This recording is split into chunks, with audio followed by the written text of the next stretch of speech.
So recording has started. Recording has started. I'm going to show you all what shuckling is. So shuckling, my dear friends. Can you see that? So shuckling is from Yiddish, and it has a long history of being traced back into different religions in different ways. And it's about moving your body back and fro. And some do it forward and back, but also from side to side. So the idea is this. What havening does, it engages the body's I am safe system, right? And the I am safe system says you don't need to panic. So when you work with hypnosis, which I do, how many here work with hypnosis? Lift the hand if you work with hypnosis. And if you don't work with hypnosis, lift the other hand. So the second lot, you were hypnotized. Okay, so that's when you do what somebody else says. Hi there, Daniel. I'm not joking, actually. I mean, basically, everything is hypnosis because everything is a transaction. Everything you want somebody to do, pass me the salt. Now, if you do that, are you hypnotized or did you comply? And will you know unless somebody snaps their finger? So, this is also from transaction analysis. Hi, John D. Love the background. Yeah. So, the thing is that everything we do is a transaction of sorts. And everything we say is a transaction, and everything we think is a transaction, even with ourselves. And the way the brain works is it remaps things with us, all the time. So the way it remaps things is, thoughts that neurons that fire together, wire together. That's what they say. And if you fire away the neurons going, I am stuck, I am stuck, I am stuck, then you're stuck. If you fire the neurons, I am shuckling, I am shuckling, I'm shuckling, all of a sudden you're shuckling. So in hypnosis, we say anything that assumes trance causes trance. Anything that assumes trance causes trance, which means that if you can make a person do something they would do if they were hypnotized, it will put them into the beginning of a trance. And fear works the same way. If you can make somebody do something which assumes fear, then fear will enter their body. So we're shuckling because we want to soften up and check in and get ready for everything except the method. And some of you are with videos on, some of you are with videos off, and we fully respect all of you because here is a place for grown-ups. Anybody over 15 or 18 or whatever your country law says, we can do what we want because we can afford to and nobody can catch us. So how many here, raise a hand, are therapists? How many here are coaches? How many here are pastors? There we go. See, I know what questions to ask. So when I wrote about this is the fourth time I'm doing this. And I'm doing this because I feel a need. If I would start a school, it would be a school saying everything you didn't learn in school. There are so many schools that teach stuff that people can't use. And there's so much stuff you need that you don't get in school. For example, in school, you're taught history, but you're taught history from the perspective of the culture you're in. It could be Chinese history or Indian history or Western Europe. In the history books in Sweden, the world started 2,000 years ago. A little earlier than that, we had some Roman thinkers or Greek. And just before that, we had Neanderthal and then dinosaurs, and then there was nothing, and then there was a bang. And then evolutionists say that humanity has been around between 100 and 400,000 years. Imagine that. The difference between 2,000 and 400,000 years. And then we have Tom Campbell in the Monroe University. He says that it's fully possible, and it's actually impossible to prove the opposite, that we are all living in a software simulation that started 30 seconds ago and downloaded our lives into ourselves. So this mind experiment is there in the same way as the cat of Schrödinger, if you're aware of that. It's just a way to prove that the concept that we have of what life is and isn't necessarily so. And why is this interesting? Well, if you're a therapist or coach or pastor or parent or child or kid or sibling or cousin or colleague or just a citizen of the world, then you will need to interact with other people. And presumably you want them to feel better after interacting with you than before. Now, if you have a sign saying coach or therapist on your door, you can charge them for this. If you have a sign saying parent, you get to pay for it. But basically, it's the same thing. People who come to you because they want something. And even if they don't get it, here's the deal. If they can leave you feeling better than when they came to you, even if they didn't get what they asked for, they will still feel better. So somebody comes to me and says, I want to quit smoking. So my first question is, do you smoke enough? And they say, what do you mean? And I say, what do you mean? How do you know if smoking isn't the one thing that's keeping you alive? For some people, it's a way to de-stress. Do you have a lot of stress? Yes, I do. Lots of stress. And the smoking stresses me because that will kill me. Ah, but will it? Or will the stress? So my grandmother, which also happens to be Annika McKillen's grandmother, she was a very wise woman. She used to say, the problem is rarely or ever the problem. So if somebody says, I have a problem with my neighbors, the neighbors aren't the problem. The problem is having them as neighbors. I have a problem biting my nails. The problem isn't biting the nails. It's whatever's causing you to bite the nails. I have a problem with depression. No, you don't. You have a problem with whatever you did during all those years that caused that depression to be the symptom of all those years. Ah, but I didn't do it consciously. Of course you didn't. Why would you? But if you want to get rid of it, you need to clean the river upstream. So that's why medication or psychotropic drugs, they can help people temporarily. They can keep people from killing themselves or allow them to get up at the sofa and start doing things. But they're not going to take away whatever caused that imbalance from the beginning, if it even is an imbalance. So for those of you, and I'm not saying I'm anywhere on this map, but for those of us or you who is at the end of the map of Robert Whitaker, a journalist who drives an organization called MAD in the USA, he's written several books about this and looked at the actual science behind the biochemical model of the brain. And it turns out that there's been plenty of science done looking into the biochemical model.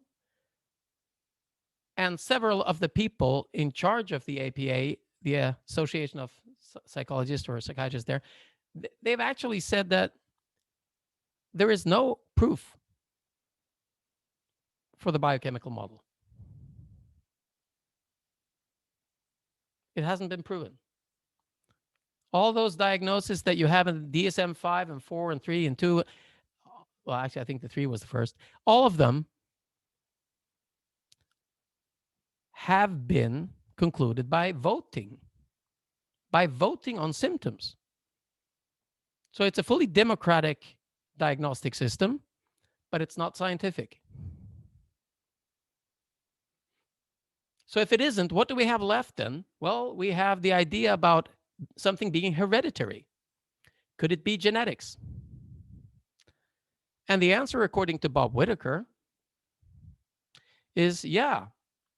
One of the few actual disorders in the DSM-5, which actually seems to be very severe and has been shown to be possible in some cases to medicate, is schizophrenia. So the scientific proof that schizophrenia is, in fact, hereditary, genetically proven, some kind of genetic connection, how many percent do you guess? What's the genetical? Actually, it's a lot more than that, Daniel. It's not only one, it's 3%.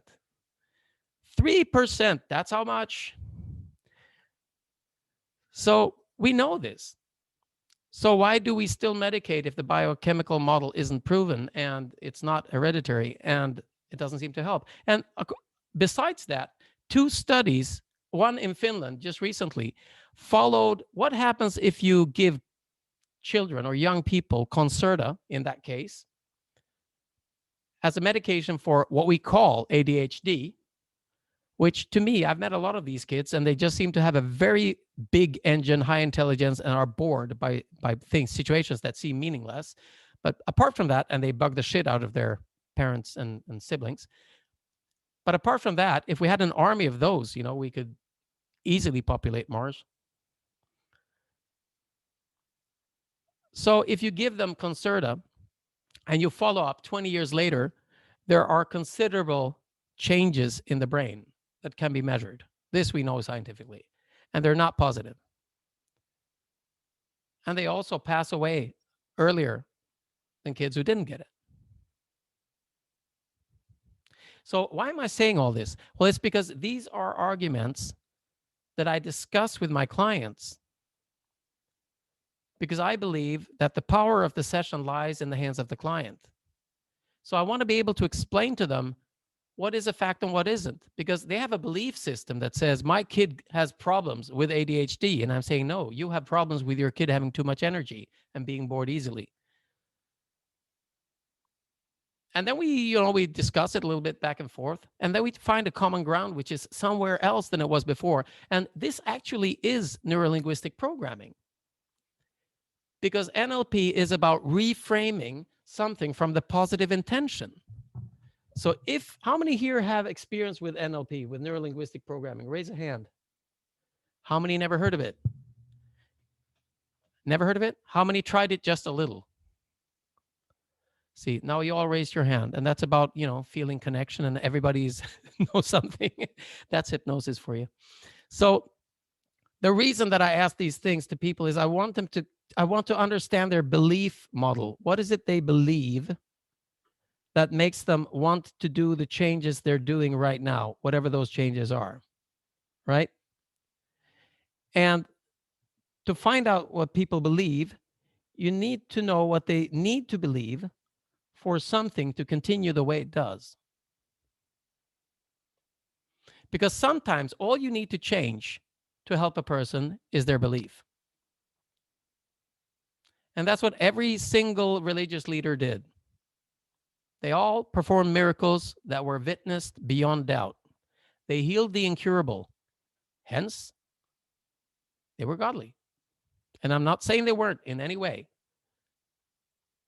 but that's what they did.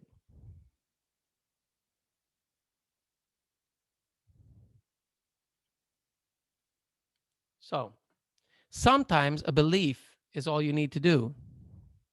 Change somebody's belief and their life will change. I believe I'm chronically ill. Did you know that post-traumatic stress isn't chronic? What? Did you know that ADHD was voted? What? Did you know that it actually isn't hereditary? What?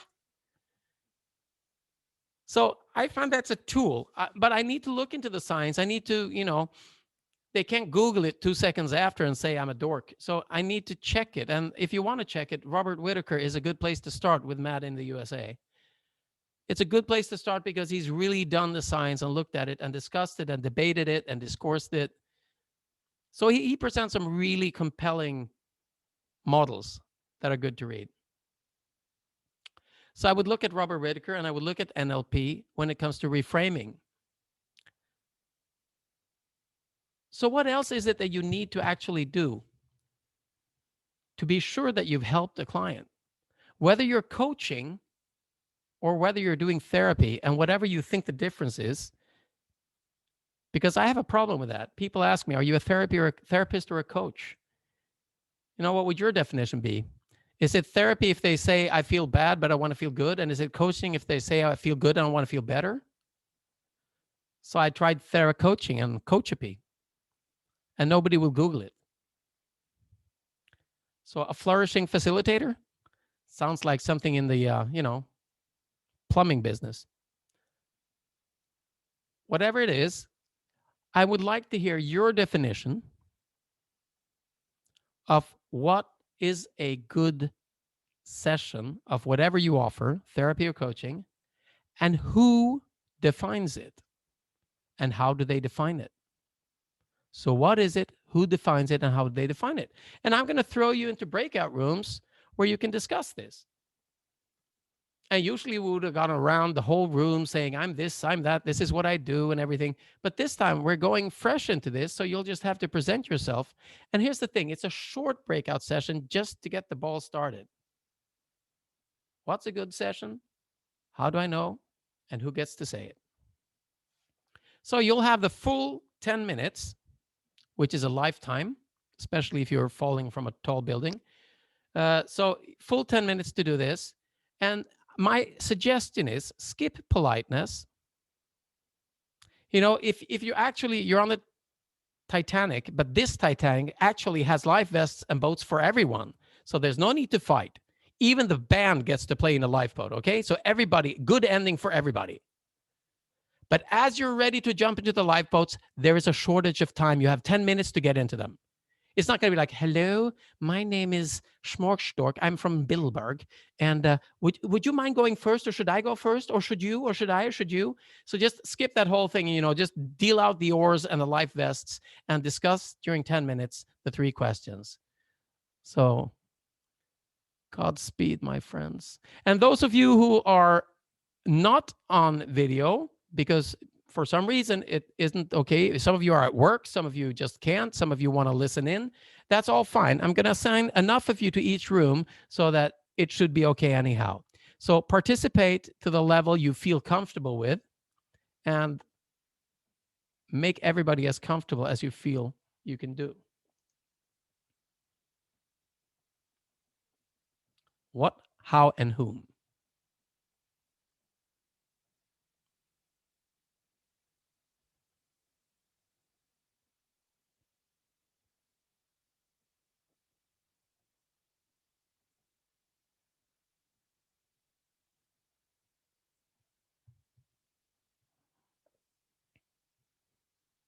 So now everybody's in the room. And I know some of you, or if you're watching this after, some of them, it's always us and them, from before. So I feel safe doing this. And everybody who signs for this does for some reason that they're interested in it. If this was a therapeutic setting or if this was a training, I would take great care to make sure that everybody's comfortable wherever they're going. But this is like everybody is grown up and needs to be responsible for joining a workshop to find out what it's about. So the name is Everything Except the Method: Hypnosis, NLP, mental training, mind training. Clean. In clean language, what is that and how do we use it and how do we learn about it? So each time I do these workshops, I look at it slightly differently. I try different ways of doing it because I'm also, using this to evolve or to develop what I'm thinking and doing. And I see that as the whole idea of this is I have some pieces of a puzzle, but so does every single person who is here now. And it's going to be exciting to see once we get out of these rooms, who brings what piece of the puzzle into the completeness. And exploring that, we will be exploring more of who we are and what we want to use this for. So let's see how soon they get out. Awesome. So what do we think about these people in the breakout rooms? I think they're all brilliant. Yeah, I think so too. Yeah, and let me just say that the way, I caught the question about, I started with, the smoker and, well, do you smoke enough? And just the way that you kind of have people think through and really understand the logic behind all of it. So I think different and unique to so many people, but so wonderful You're breaking up a little bit, but I thank you for Oh, that. no. Yeah. Okay. Well, it's I'm I mean, going it's back on typical. mute. That's all right. You'll soon be at your computer. So that's Rita and us talking. We were a few people out here talking about you guys. You know, that's the privilege of not being in the breakout room.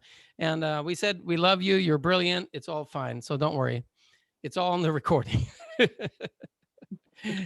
Yeah. So some people joined in late. And what we do, the reason I do this is because if you're from the Havening community, there are practice groups that are done regularly by brilliant trainers, and I love them all. And I do these practice groups as well. And the format is fantastic because you join and it's about havening, and then you break out and you discuss, and it's about havening.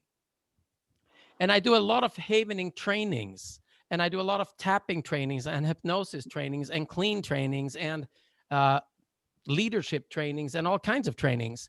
And I've done 5 years training PhDs to present their research at Karolinska Institutet, which is a fairly prominent institution in Sweden. So these are extremely high achievers. They're surgeons, they're psychologists, they're doctors, they're psychiatrists, they're emergency ward doctors. And when it comes to presenting research, it becomes very special because they believe that if they feel good about the presentation, it was good. And they're doctors. So I asked them, if you feel good after your patient left you, were you a good doctor? And they go, hell no. So I said, what's the difference with the presentation? So the hard thing is to convince them, that to that humble position of life in life where you realize the only way I will know if I succeeded is when I hear from the spouse of the person that just left me that they are so thankful because life at home is so much easier. That's good proof. So let's have it. Let's have the winner. Of course, it's not a competition. Of course, it's a competition. So let's go with group number 1. It's simple. Anneli Öberg, you're one of you. Where are you? Florence, you're in this group too. And you've had a long day, Florence. Wow, Yes. You're ambitious. Okay, I mute myself. And who else was in that group? Janine was in that group. Yeah, who's talking? Is it me? You are talking. Your lips are moving and we hear you. So it must be you. Janine, you want to go along and say what we discussed? Well, we did talk about, I'll say a few things and then maybe you can take over as well, Florence. We talked about a definition of a good session. The questions we think were, what is it, who defines it, and who gets to say it. First of all, we thought it would be a person notices a change in their emotional state. And it came back to a person being allowed to feel who they are in sort of the flow of emotional movement. So that was something. So we're also enabling a client to help themselves and to notice if something has changed. Yeah, I think what you just said right now, to me, from a clean perspective, is one of the most vital things. If they're better and they don't notice it, it's not going to help them. Allowing them to notice it. And how do you allow them to notice it? What kind of allow is that notice?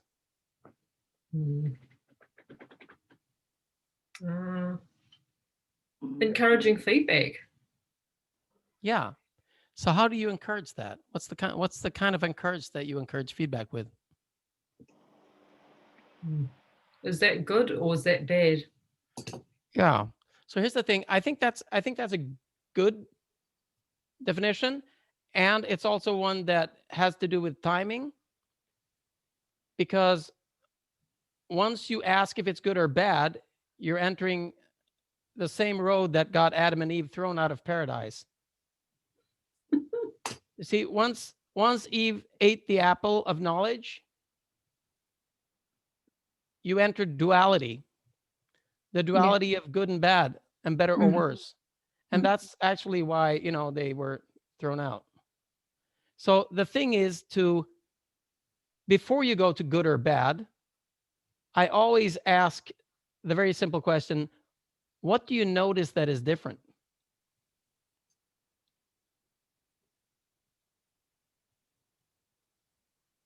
What do you notice that is different?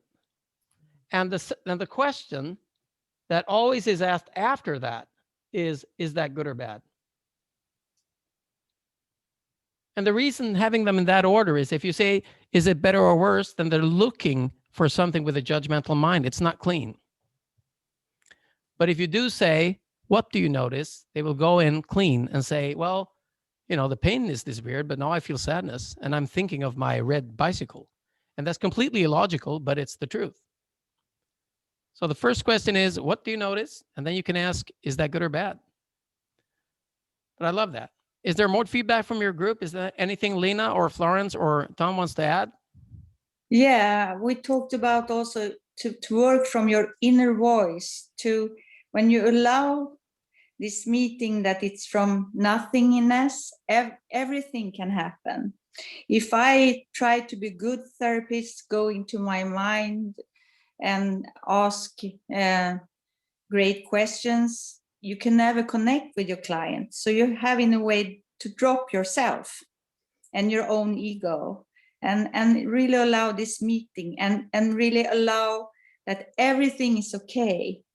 Because in our society, we are so conditioned with we should be happy, we should be like this, look like this, blah, blah, blah. And in this room, you're allowed to be totally who you are. And then the meeting can happen. And when you meet, you can have fun, you can create things, you can cry, you can laugh. And then both of you feel happy afterwards. Because I remember when I started as a therapist, I was very tired because the helper in me wanted to help, and I wasn't happy and I was just drained. So the more I allowed to be Lena also in the room without being a private person or so on, it's really to drop, to be good, to be perfect, to just be you and allow your client to be totally who they are. Yeah, I think that's a good idea. And I think the easiest way for me to summarize that, because some people don't know who they are, be me. Which one of me? Should it be the daughter, the sister, the therapist, the guru, the apprentice? Nothing. So, yeah, exactly. Nothing. Nothing is the answer. And that's what John Grinder in NLP calls the know-nothing state. You assume nothing and you give nothing. And that is actually the whole philosophy of clean. So I the thank only you for that. thing you can do. That's all you can do. Maintain a safe space and open their door to curiosity. What if you could heal? Beautiful. So you're in a good position, group number 1, but here we have group 2, and I hear that they are very good at what they do. So in group 2, who do we have? We have Miria. We have Alice. We have Annika. We have Andrea. And your video is off, but that's fine. You are with us. But we have Mickey, but he wasn't there. And we have Raya. And that's okay if your video doesn't want to go on. So everybody with the video on is there now. So how did your discussion go? How do we know it's a good session? Who says so and why? I think we generally came to the conclusion also that it's the client that that says whether it's a success or not. There were some other things that we discussed that were different from group 1. For example, sometimes the success isn't evident at the beginning. I mean, at the time of the session. It could take several sessions, or it could take a few days after the session for them to think, oh, actually, that was really helpful. What else was there? Can I just... Energy moment? Yes? Somebody said something about that aha moment when you feel the energy change. Who was that? That was Andrea. Yeah. Yes. I mean, yes, as the therapist, I would agree that you can feel something changing, but you don't know if that's a success for them or not, right? Yeah. So I just want to, I want you to continue, but I just want to address one of the things there. Yes, some things can be released immediately. So if it's hypervigilance, for example, hypervigilance is a state where you have everything and you're too much. And if you snap out of that, which you can with a single session of tapping or havening or something else, it means that all of a sudden people go, it's like a blanket lifted. I'm free. Finally, at last, there's light in the tunnel. And that's easy because the nervous system is all intact below that. That's harder to do if you have hypoarousal, which is when your nervous system has been worn down so that you need to rebuild part of your nervous system before you can jump back. So you won't have that immediate result. It will be something that comes over a matter of days, right? Because you need to work your way back into the window of tolerance. But on the other hand, it's also shown in studies now by Feinstein, at least he did a summary on it, that some changes occur after 6 to 8 sessions. So there seems to be this magical like ding, ding, ding, ding, ding, wee after 6 to 8 sessions. And they can be done, you know, a day in a row or with some days in between interspersed. And Peter Stapleton is doing more studies on that. So I would say that they come in here and they could do this, boo, and then nothing and nothing and nothing, nothing, and then another one, or just a straight line, and then that big change. And then you have people where the change comes far, far later. And usually with me, that's a phobia in some form, because phobias can be avoided. So I have this client who told me, you know, I have this fear of cockroaches. They have this incredible fear of cockroaches, and they come and they get a session. You know, you ask them afterwards, how is it? When they came, they were like, if I say there's a cockroach in the room, they get on the chair. That's a phobia. It's a reactive mode. The brain knows, part of the brain knows there's no cockroach. He's probably kidding, but the nervous system doesn't care because the image of a cockroach is in the right brain. So in that case, I can get them to sit in the chair and pretend they're playing with a cockroach in their hands, but they are still not convinced. And they shouldn't be. So they'll go, nah, yeah, maybe it worked. I don't know if it worked on me, you know. I don't know if I believe in this. And you go, that's fine, you know, you don't have to believe in it. Do you feel good now about cockroaches? Yeah, now I do, but what about when I come home? You know, and then people go away and they go away. And then I got this phone call 3 months later. Hi, is it Ulf? Yes, I'm in Spain. Well, congratulations. You know, at that time, people were allowed to travel. It was a wonderful world. So what are you doing? I'm in the kitchen. Oh, congratulations. Thanks for calling me. There's a cockroach here and I don't care. and that was 3 months later. And in other cases, you can have people that, you know, they have this fear of public speaking or authorities or something else like that. Also reactive amygdala, but more phobic than related to an event. It's more a phobia that shows up than something related to a memory. And in that case, they will go, you know, you call them, they come to you half a year later and you ask them, so how are you doing? And they go, with what? I mean, you're here, you've been here before. Yeah, I know. I'm here because of an issue that I have right now. Yeah, but what about the other issue? You know, the public speaking. Yeah, that. Well, you know, that kind of wore off. I'm not sure it had anything to do with your session or anything, but you know, it disappeared. And this is interesting. This is everything about accept the method. So here, what do you think you should say to that client when they say, I don't know if it was your session, you know? What is the appropriate answer to that? How do you feel now? Yeah, exactly. How do you feel now? Are you feeling good? Well, in that case, fine, you know? And who cares if it was the session, right? Because it's gone. Because it's about empowerment. You know, they need to get the power of their change. So we need to take our ego and just throw it out the window. And that's what Forshell was saying as well, Lena, in the beginning. You know, you're authentic. You throw your ego out and you congratulate them to their change, because if you own it, they need to come back to you. That might be good business, but it's bad therapy. That's good. Right. Anything else from your group? Miria, do you want to add something? But ultimately, yeah, the power is within the client's hand. We just help guide them, facilitate them, find their own power, gems, resources inside of them, which is empowering at the end. And they're the ones who judge ultimately how they feel at the end of your session, or how many sessions you have. And you'll know from their reaction and their response to whatever has arisen over the session with them. Exactly. And explain this to me. If the client is the only person who can tell if they've been cured or feel good after the session, why is it, at least in Sweden, that it's a psychiatrist who will approve of that opinion, and then it's the social services who will decide if they get money or not for it? That's kind of a screwed up system, if you ask me. I thought in Sweden you didn't have things like that. You will. Oh, you see, but that's a belief system we have hypnotized the world to think, but we forgot to hypnotize ourselves. Andrea and Raya, do you want to add something to that? Yeah, just the importance of having a SUDS or a quantification often for the client, so that they get to acknowledge, now it's a 7, but at the end of the session it's a 3 or a 0 or whatever. I find is incredibly helpful. Even like when I was doing massage or body work, people forget that they came in with a pain and now they don't have it, whether it's physical or emotional or whatever.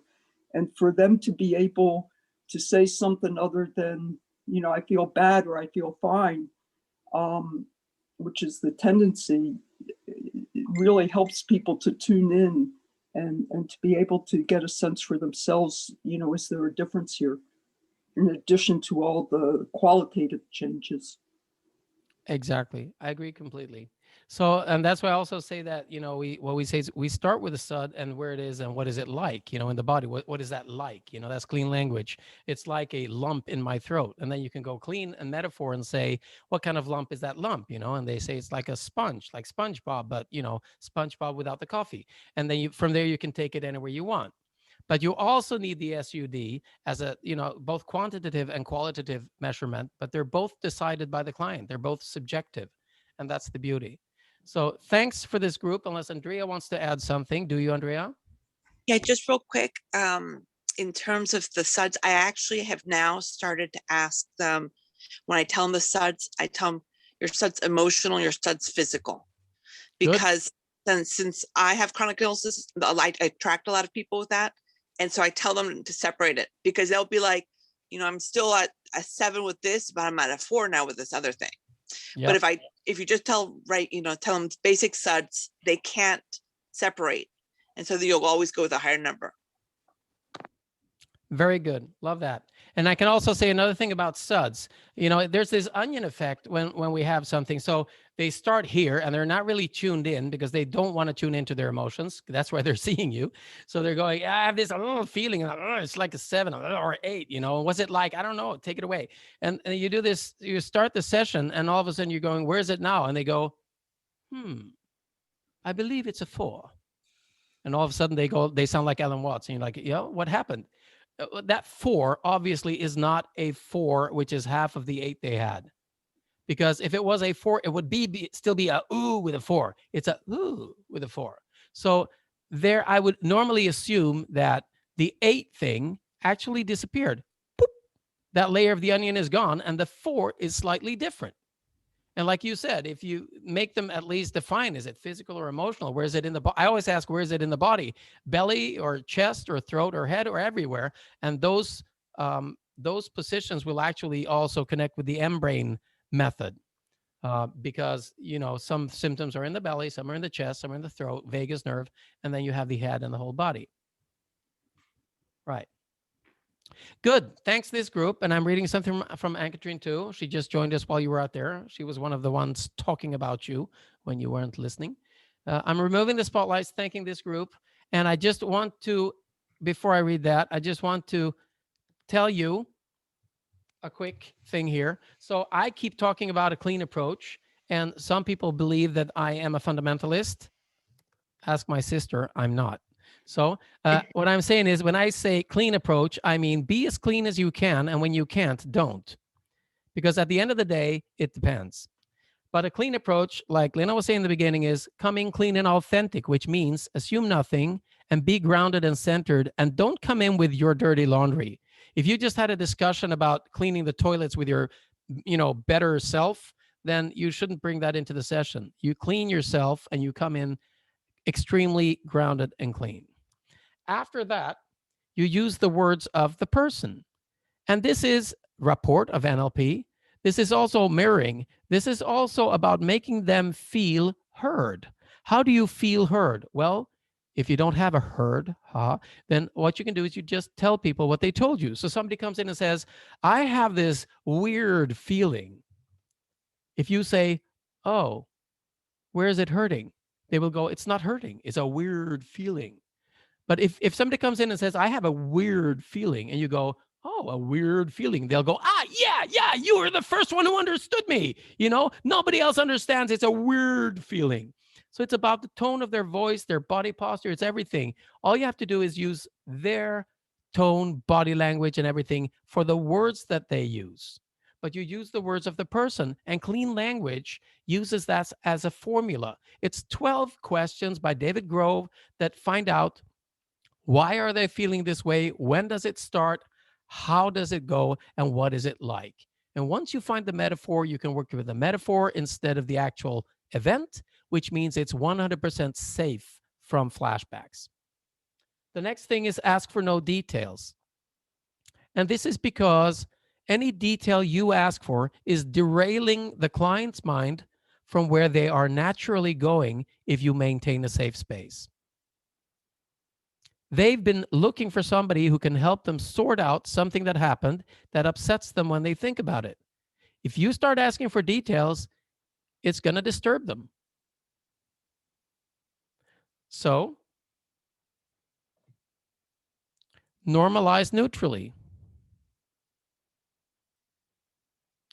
And that means whatever they say, don't go into an emotional response, because that's unclean. So somebody says, oh, I had this really, really bad accident where I cut off the tip of my finger, and you go, oh, the tip of your finger. Wow. Oh, that's so bad. Oh, I'm sorry for you. They're like, what do you mean?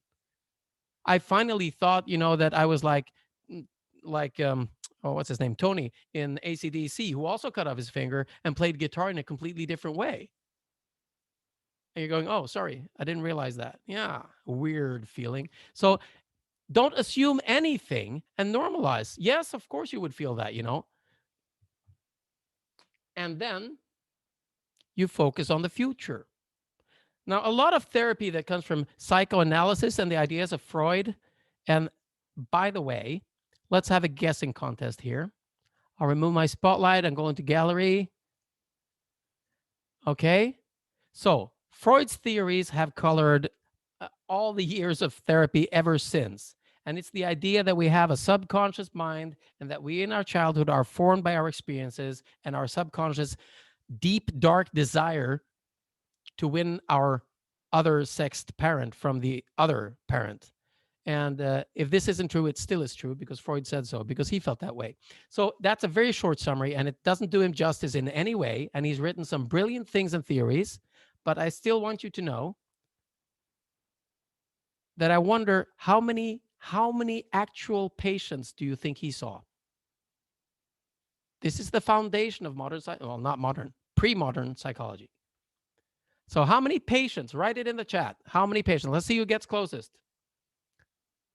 How many patients did Freud have? We're optimists, huh? 10, 10, 10, 10, 10, 10, 10. Yeah. So maybe my sarcasm gave it away. Oh, he would like you, Julie. Anna was one, and actually she ended up feeling very bad. He said she was cured, but she wasn't. She ended up in a, the whole story is incredible. Doesn't mean that his theories aren't useful. A lot of it was, because what he did is he brought to a whole area of psychology something that nobody had thought about. That the reason people feel bad is because of something, and that we should listen to the patient. That part was genius, and I will always, bow to Freud for that. And for some of the other theories, I have had so many clients that have been in psychoanalysis for over 2 to 3 years, which is very unclean in my point of view, and which has opened more boxes of Pandora than they had when they started. So if psychoanalysis was a currency and trauma was a Bitcoin, that would be a very good thing. They would be rich. So my first sessions is to dehypnotize a lot of that going on. Now, if you take a person who's feeling good about themselves and doesn't feel bad in any way, and they do psychoanalysis for a year, they could evolve into anything, because it's a wonderful tool about exploring, without thinking any judgmental about it yourself and where your mind takes you. So I'm not saying that it's a method you shouldn't explore. I'm saying I meet a lot of people who have done it when they are traumatized, and that's not always a good thing, because there's so many issues that come into it. So we have the third group, and now we're getting close to a winner. Who knows what's in the actual pot? So here we go. Julia, where are you? I can't see you. There you are. Thank you for waving your lovely hand. Okay, show your handsome self and start speaking. I'm going to find Sarah because she was in your group. Mute myself. God. And so was Claudia. Yeah. I think we all decided it was up to the client whether it was a good session and not up to us. Is Daniel coming in our group? Yeah, let's have Daniel. He's the guy. He was the guy in our group, weren't you, Daniel?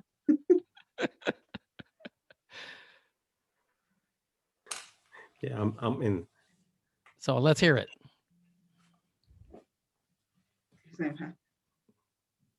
Yeah, Julie, you continue. Yeah, shall I go for it? Yeah, so I said I always work through my intuition, so I do whatever. I couldn't tell you what I do afterwards. It just happens. And I always know it's a good session if the client says, when I ask what's different now, and they say I'm lighter or I feel happier, and then I get feedback over the next, I check in over the next week till I see them. I get feedback like that.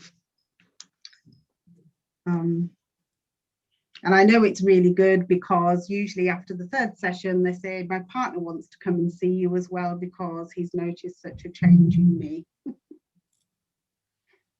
And do they ever say, I know it's really good because now I want my partner to come and see you, but I have to convince him? No, never. They always say my partner wants to come. So I just think that's amazing. So there's so many families out there that lives are different. Yeah. That's very good. Congratulations. Thank you. Yeah. Sarah? I was sharing the fact that I do most of my sessions without the person there. So I do it as at distance work. So it's a bit tricky for me. One result is if they come back for another session, and not to sort of prejudge what's going to happen. The premise is that anything can cause anything. And I use a lot of intuition. I just get a feeling, and usually they have a few ahas when they read a report. And I don't know, it just all seems to come together. There's usually something that happens that they think, whoa, and maybe the pain's better. So I think it's tricky because, I mean, if you've got someone you're doing this sort of work with, they've kind of bought into it already, haven't they? It's not like going to the doctor. You've already got the leap of faith. Yes, you do. So I'm just kind of curious, what is a session like? They call you and what do they tell you? Well, it's quite interesting because I don't, the only real client I had, he couldn't move. He had such pain, he couldn't do anything. And so whenever I did the sessions, he got a lot of relief and it was much better for him. But after a while, I think he talked himself back into why he started questioning, why might this be working, and I don't want to spend the money.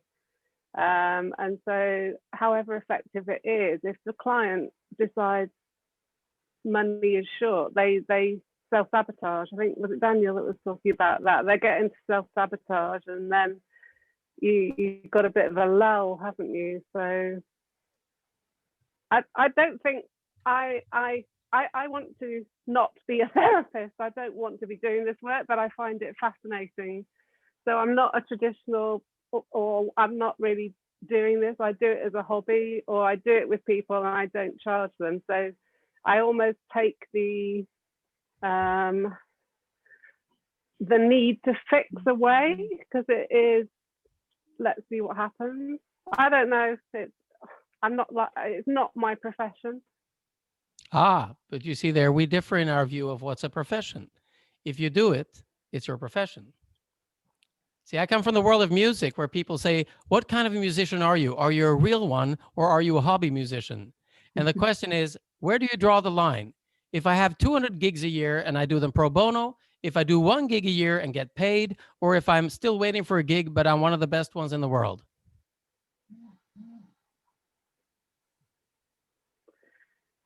Yeah, I don't know. I mean, I've only ever been paid for one session. I do everything else for nothing, but it's not a great way to live your life, because I end up working in a garden centre for minimum wage to have money. So for me, it's a bit of a catch-22, and would you like it to be different?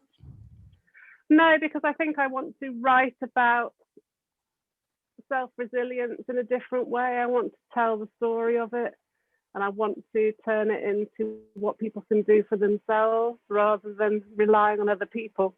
And that's one of the biggest blocks I have in the UK, that people just go to the doctor and expect a miracle back on a piece of prescription or a bottle of pills. And and even when I do these sessions with other people, if they're not there with me, they seem to think that, oh, they don't have to do anything. It's just all going to happen. And it does, but the best results are when they are interested, because if you haven't taken money, sometimes there isn't that energy exchange, and so you don't get the same results. So this is a hornet's nest of a discussion. Yeah, interesting. So I think we need to talk more about that, because you're not alone. A lot of people take these trainings, they learn these methods. You can learn them in a weekend, and you can spend a lifetime refining them.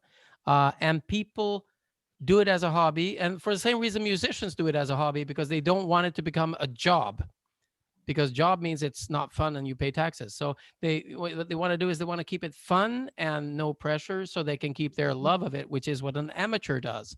But here's the deal. The best professionals are amateurs. They keep loving it and they get paid, and it's possible. So maybe we'll do a workshop on that, because I've been through this a zillion times.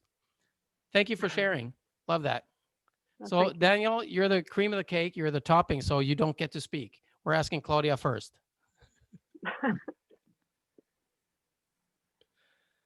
And you need to unmute yourself. Yes, that's it.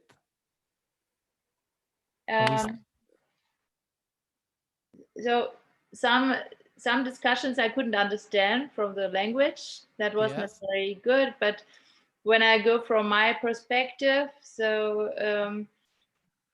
in my clinic, I try to create a safe and positive space. And as you know, I do this applied kinesiology to figure out an issue, and then I try to motivate or to give a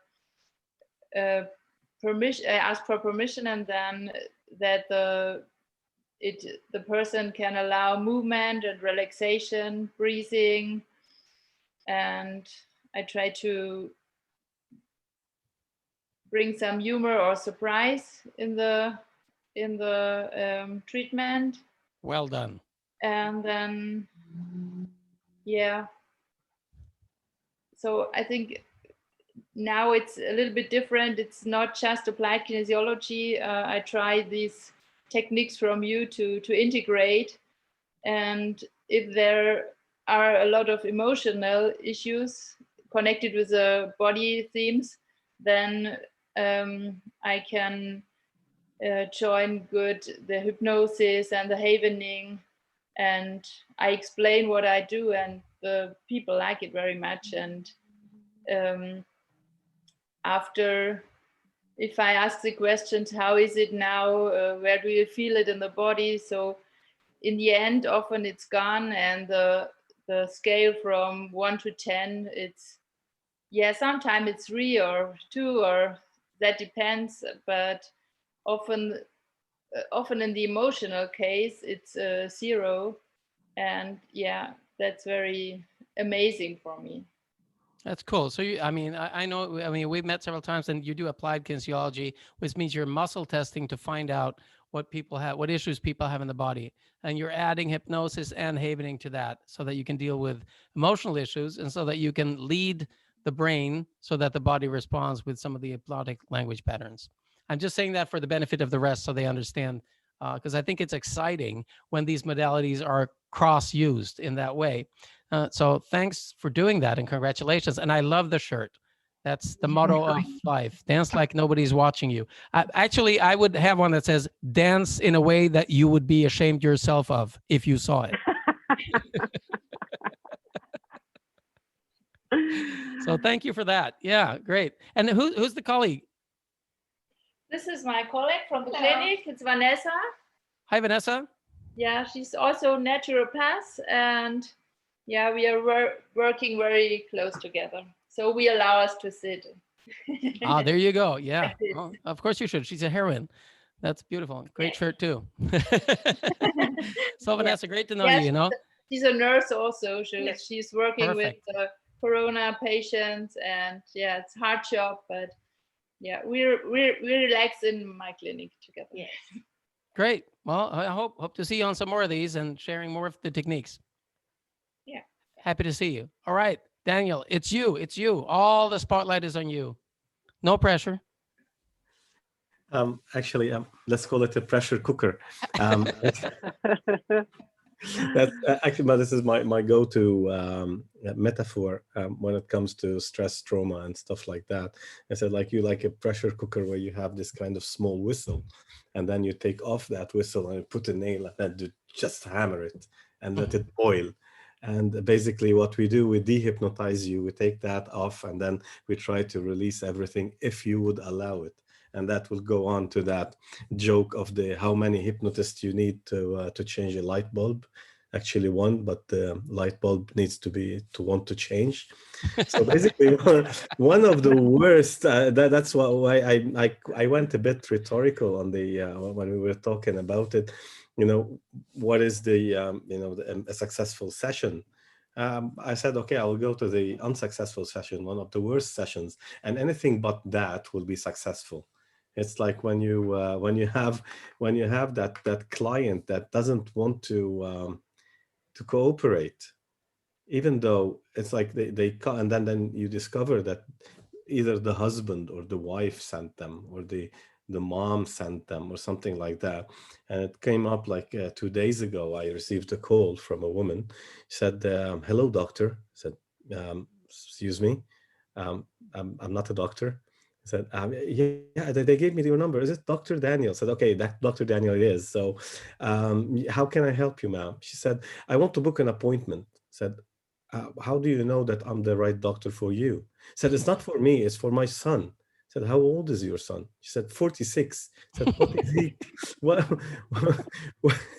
What kind of problem is he facing? He said, like, he has that constant anger, is like chronic anger. He's like always angry. He said, like, since when? He said, for years and years. I said, like, okay, does your son has a phone? He said, yes. Said, okay, can he call me? Said, actually, he doesn't want to. I'm calling you so you can call him and talk him into just getting it. And this is one of the worst that could happen. Sometimes they bring them in the clinic, and then they end up just going through that struggle, and then discover, okay, she told me to come, or he told me to come. You know, my doctor told me to stop smoking, or whatever it is. And sometimes you will collide with that wall. In the beginning, it's like a spoiler alert for all the beginners. You might find yourself facing an imposter syndrome with yourself. What's wrong with me? What am I failing? You know, am I a failure as a therapist? Why can't I go there? And then you discover that's a trend, and then you start dissociating yourself from that and just focusing on building that rapport with the client. And by the end of that, you will have this amazingness, and here we go to this is subject of the question you say you were still talking about. It's like when you will discover that your session is wonderful session is when you feel it on subconscious level, when you have this kind of connection with that person and you feel like this whoa aha moment together, and then they go and there's something changed, while you know that you are the last line of defense in mental health, and they have tried psychotherapists, they got psychoanalysts, they did whatever they had to do, they went to psychiatrists, they did even sometimes they have made operations with their back to heal their back pain, and they come to you, and then 5 years later, as you said, it comes in like you meet them, how's it going with this and that? Yeah, what are you talking about? Because the change happened on subconscious level and becomes nature. That's who they are. As I say, you don't go to China and ask for a Chinese restaurant. There are cold restaurants over there. So basically that's who they are. And there's nothing has changed, for them. This is who I am. What are you talking about? I said, okay, that's good.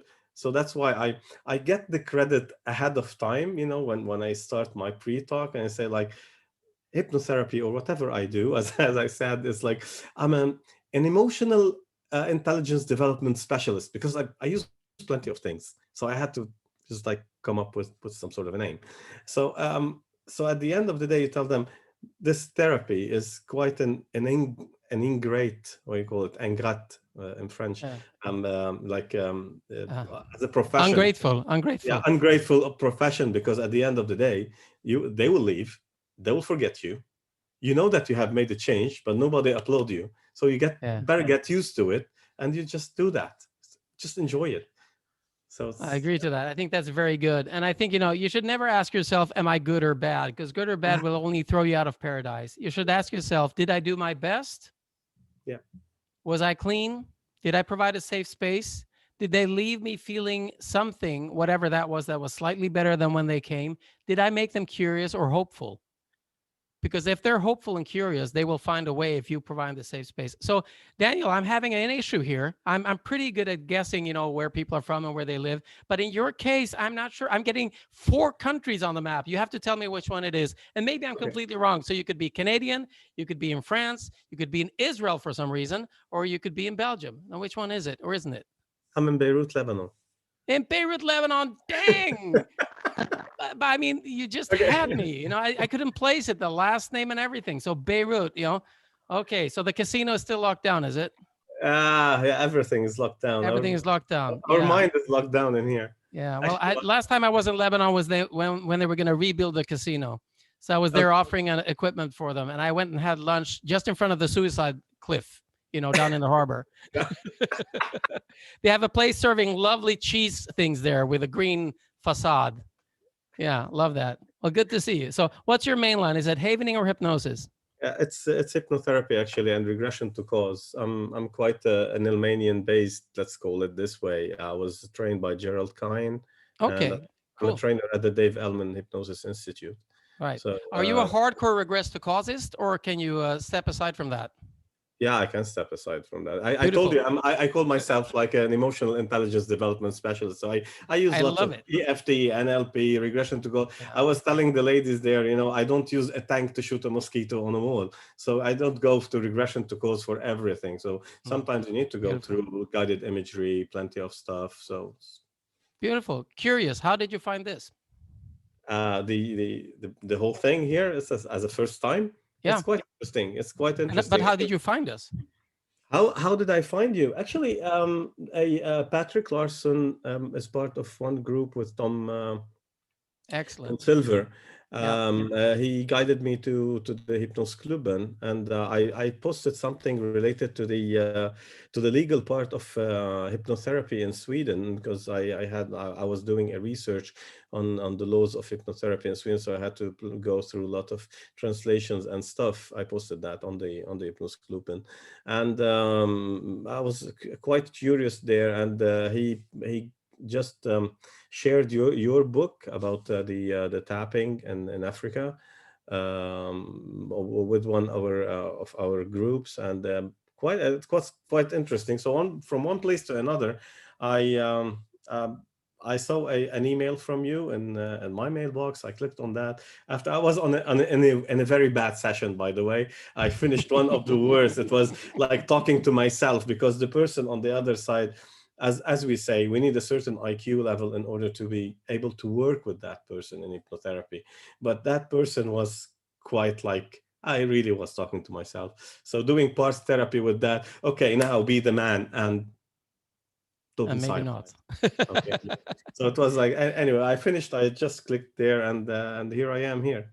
I worked in Sweden for a while, actually. It's quite a while, 94 to 2000 or something, even Well, more. stay in the loop and contact me. I'd like to chat more with you. I have a complete training on the laws about hypnosis and complementary therapies in Sweden. I put that together material, and you can Google translate it and just look at it if you want that for anything. And also, Patrick and I are on the board of the NLP Society. Cool. So yeah, anything you want, happy to connect. So beautiful, thank you. And the winner is, before I say that, I just want to do this. So, ladies and gentlemen, this is it. If we're going to round off today and we're going to feel that we got something with us, we got perspectives from applied kinesiology, hypnotherapy, body work on distance, passionate amateur work pro bono professional work amateurishly, and, emotional intelligence strategists. I like it. Specialist. Yeah. So before a session, regardless of the modality you're going to use, my recommendation, you're free to disagree because you can't touch me. So before a session, I would say, close your eyes or keep them open. Why do I say that? Well, jokingly, we usually say, this is not hypnosis, but I want you to close your eyes. No, jokes aside, if you work with people who are traumatized, closing their eyes can go straight into a flashback. I worked in the refugee camp Moria, which was also called the death camp, which is now it's burned down. It definitely is, on the island of Lesbos. And we were working with people who had been tortured like weeks before they came to us, and no help at all. No medication isn't allowed for a nonprofit or a help organization to give medication for mental issues. So all we had to work with was havening and tapping, and it worked fine. But do not ask them to close the eyes. I just say that. And then I would ask the person, how does it feel? Whatever they're talking about, it's the feeling they want to address, not the issue. Some say, I just want to understand. No, they want to feel that they understand. I want to know the reason. No, they want to feel they know the reason. I just want to get rid of this. Yeah, that's the feeling, right? So how does it feel is a question. Because if they're not connected to that, those AMPA receptors and synapses in the brain that you want to calm down are not active, regardless of method.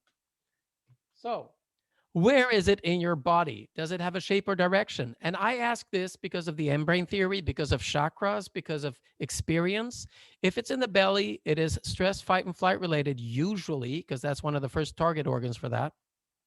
If it's in the chest, it's usually adrenaline related or breathing, the imbalance between carbon dioxide and oxygen. If it's in the throat, it's usually, but not always, vagus nerve related, because the vagus nerve comes over the throat. And if it's in the head, it could have to do with anything from brain fog to being a burnout to having a headache from tension in the muscles in the neck. If it's in the whole body, it's often, but not always, a generalization of other stuff. But if you go into a metaphor and say, does it have a shape or direction? Then all of a sudden, you're getting them to go inside, which is the first step of hypnosis. And then you can ask, once they found it and the location and the shape and the direction, you can ask, how strong is it? And just a reminder there, because Claudia, I heard you say, I say that often too, 1 to 10, because that's how we're taught in school. But remember to always tell the client 0 to 10. Otherwise, you're depriving them of the possibility to go to 0. I know you meant it and you said it after. I'm just using it to remind people. Thank you for that. So that's before a session. And then you do your intervention, distance work, body work, Reiki, havening, tapping, TAT, TRE, NET. All of these are good. Reflective repatterning, just clean language. Psychoanalysis, psychodynamics. Whatever it is you've done after the session, it's again important that you have a clean evaluation. So regardless of what modality you've been using after a session, my recommendation, and you can feel free to disagree or you can love it, is what do you notice? Now, the reason of saying what do you notice is otherwise you're depriving them of the possibility of having opened doors they didn't know they opened in their mind. If you say, how is that pain now? Then you're turning them away from a doorway where they were looking into the reason for the pain, which maybe was sorrow. And sorrow is the flip side of anger. So yes, like Daniel is saying, guide and do not lead. So clean guiding is, what do you notice? After that, you can ask, okay, so you notice it feels lighter, it's a different shape and a little different in the body. So where's the SUD 0 to 10 now? And that's like Raya was saying, that's so that you have some kind of perception if they're actually tuned into themselves. Did they dissociate? Are they noticing their body more? Do they feel safer? And after that, I ask the question, which I never would ask first. After they've said to me, you know what? The SUD has gone from a 10 to a 0. I will ask, 10 to 0. Is this good or bad? And why do I ask that instead of saying, great? Well, it's because my opinion doesn't matter. Their opinion is the only one that matters. So if they go, duh, it's good, then they said, duh, it's good. Now, if they go, it went from 10 to 8. Instead of going, from 10 to 8, do you want to continue? I have no idea what to do now. No, they go, I went from 10 to 8. You say, is this good or bad? With a neutral voice, non-judgmental, because they might say, it's wonderful. I've never had it below 10. And you know what? I think I want to use this 8 for a little while because I'm not sure that I'm safe yet. What's your work? I help corona patients. I'm a heroine. Oh, there we go. We move on. This is the last step. You say, congratulations. And this is something that in the Peaceful Heart Network, me and Gunilla Hamna, we say always, always, always. Why do we say that? Because we want to hand over whatever success that came through this session, we want to give it to them. So they're going, what? Was it me? Congratulations. Did I do this? And you're like, yes, I talked, but it wasn't my brain. It wasn't my body. It wasn't my emotion. It wasn't my biochemistry. It was none of that. It was you. And yeah, maybe I guided you, like a pilot, those that jump on a boat and help the captain take the boat through waters they are unacquainted with into a safe haven. So that's called a pilot, and that's a service. And, I say a good therapist, regardless of modality, is a midwife. The client has the baby in them that is to be born, and you cannot pull it out. You cannot force it out. You're not supposed to sedate them or hit them in the head or cut them up. You're just supposed to give them a safe space to give birth in. And that can take anything from a day to a year to a lifetime. And it doesn't matter because only they know when they're ready. That's why you hold up a mirror for them saying, you're safe, it's good, and your own words. Now, the thing is this, it's 2 minutes left. I'm happy to stay a few minutes after if somebody wants to chit chat, but out of respect for the people who have, dishes to wash and people to bully or something else, dogs to walk, we're going to end on time. So I will ask you to just write in the chat one sentence about what we just did in this 1.5 hours. Just one sentence about that, whatever it is, good, bad, ugly, something we should continue doing, something, you're thinking about, something we should add or change for next time, which will be roughly in a month, and I'll post it to you. So please do that. Write something in the chat. It's all I get. Yeah, that's cool. Curiously, seriously fun. That's good. I like that. Yeah.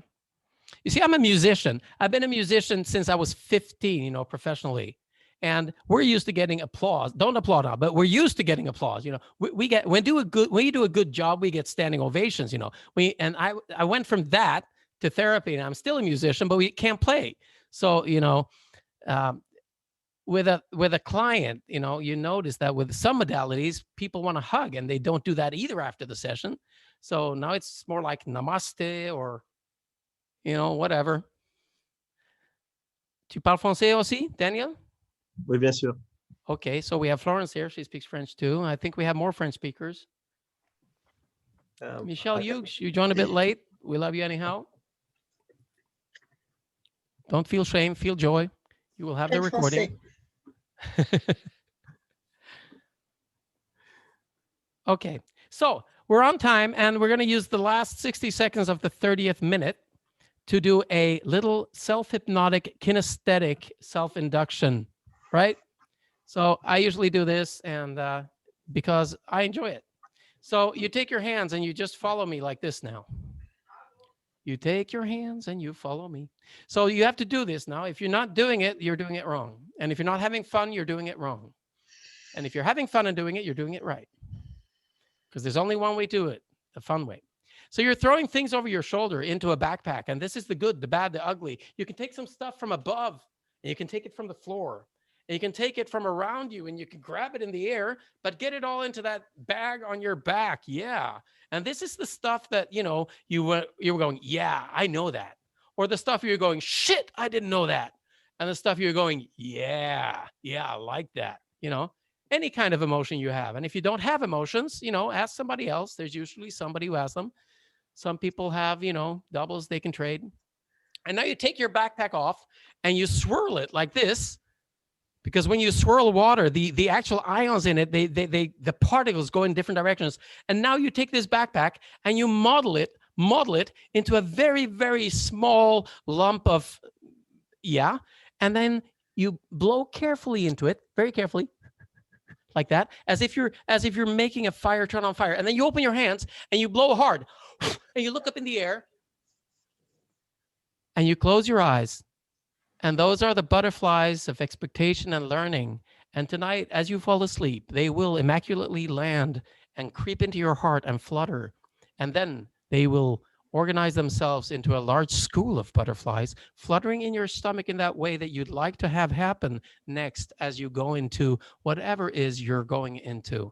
And as you allow that, enjoy that, and feel good about it. And if you do, you may now open your eyes, come out on the other side of this experience and yawn and stretch and feel great about yourself. Congratulations. Yeah. Give yourself an applaud. Old trick.